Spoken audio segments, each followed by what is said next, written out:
Good morning to everyone. இன்னைக்கு இந்த வீடியோவில் 10th standard maths English medium exercise 3.4 question number 3 first கொஸ்டினில் subdivision 3 என்ன அப்படிங்கிறது என்ன செய்ய போகிறோம் பார்க்க போகிறோம். ஸோ இது ரொம்ப ஈஸியான sum. Reduce each of the following rational expressions into lowest ஃபார்முக்கு கன்வெர்ட் பண்ணுங்கள் அப்படின்னு சொன்னால் அது வந்து ரொம்ப ரொம்ப ஈஸி. ஸோ இந்த ஃபஸ்ட்டு ஸ்டெப் என்ன செய்யணும் அப்படிங்கிறத பாருங்கள். நியூமரேட்டரில் இருக்கிற டேர்ம்லேருந்து நியூமரேட்டரில் என்ன இருக்கோ, நியூமரேட்டரில் 2 டேர்ம் இருக்குது, அந்த ரெண்டுலேயும் இருந்து காமனாக எதெல்லாம் வெளில எடுக்க முடியுமோ அதை வெளில எடுப்போமா. 9 காமனாக வெளில எடுத்துடலாம். தட் மீன்ஸ் 9xே வெளில எடுத்துடலாம். ஸோ ஃபர்ஸ்ட் டேர்ம்லேருந்து 9x வெளில போயிடுச்சு. அப்போ மீதி என்ன இருக்கும், ஒரு x மட்டும் இருக்கும். ரைட். 81 9 × 9 எழுதலாம். அதில் ஒரு 9 வெளில போயிடுச்சு. அப்போ இன்னொரு 9 மட்டும்தான் இருக்குது, ஒரு எக்ஸும் வெளில போயிடுச்சு.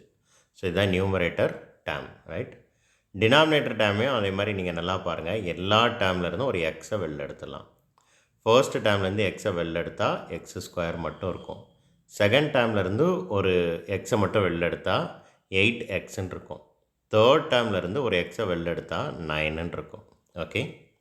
ஸோ இப்போ ஃபர்ஸ்ட் ஸ்டெப் என்ன செஞ்சிடலாம் அப்படின்னா, இப்போ ரெண்டு பக்கமும் காமனாக இருக்கிற இந்த எக்ஸையும் என்ன செஞ்சிடலாம் அப்படின்னா கேன்சல் பண்ணிடலாம். இது ஃபர்ஸ்ட் ஸ்டெப். ஓகேவா. ரெண்டாவது ஸ்டெப், நியூமரேட்டரில் இருக்கிற வேல்யூஸை இதுக்கு மேலே சிம்பிளிஃபை பண்ணவே முடியாது.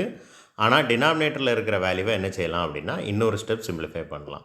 அங்கே ஒரு குவாட்ராடிக் ஈக்குவேஷன்ஸ் இருக்குது. ஸோ அதை டி மெத்தட் படி ஃபேக்டரைசேஷன் பண்ணி சிம்பிளிஃபை பண்ணலாம். ரைட். மல்டிப்ளை பண்ணால் -9 வரணும், ஆட் பண்ணால் 8 வரணும். அந்த ரெண்டு டேர்ம்ஸ் என்ன? இப்போ நீங்கள் நல்லா யோசிங்க. 9 × 1 தான் வரும்.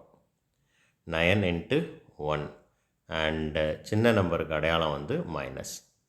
இப்போ 9ஐயும் 1ஐயும் மல்டிப்ளை பண்ணுங்கள். 1 9 is 9, plus into minus minus. So கரெக்டாக இருந்துருச்சு. 9லேருந்து 1 சப்ட்ராக்ட் பண்ணால் 8 பெரிய நம்பரோட அடையாளம் ப்ளஸ், அப்போ +8 கிடைக்கணும். அப்போ இப்போது இந்த டினாமினேட்டரில் இருக்கிற வேல்யூக்கு பதிலாக x + 9 x - 1ன்னு எழுதலாம். இப்போ நான் ரெண்டாவது ஸ்டெப்பை இங்கே எழுதுகிறேன். இப்போ நியூமரேட்டரில் என்ன இருக்குது, ஒரு எக்ஸை கேன்சல் பண்ணியாச்சு. அது போக மீதி என்னெல்லாம் இருக்கும் அப்படின்னா x + 9. டினாமினேட்டரில் என்னெல்லாம் இருக்கும் அப்படின்னா எக்ஸ், இந்த குவாட்ராடிக் ஈக்குவேஷனுக்கு பதிலாக x + 9 x - 1 அப்படின்னு சொல்லி எழுதலாம். இங்கே கிடச்ச ரெண்டு வேல்யூவை வச்சு. ஸோ 9 இருக்குது, x + 9, -1 இருக்குது, x - 1. இப்போ இந்த x + 9ஐயும் இந்த x + 9ஐயும் என்ன செஞ்சிடலாம், கேன்சல் பண்ணிடலாம். இப்போ ரிமைண்டர் என்னெல்லாம் இருக்குது பாருங்கள். நியூமரேட்டரில் ஒரு 9 மட்டும் மிச்சம் இருக்குது. டினாமினேட்டரில் ஒரு x - 1 மட்டும் மிச்சம் இருக்குது. அதுதான் ஆன்சர். எது? 9/x - 1. இதுதான் ஆன்சர். That's all. தேங்க்யூ.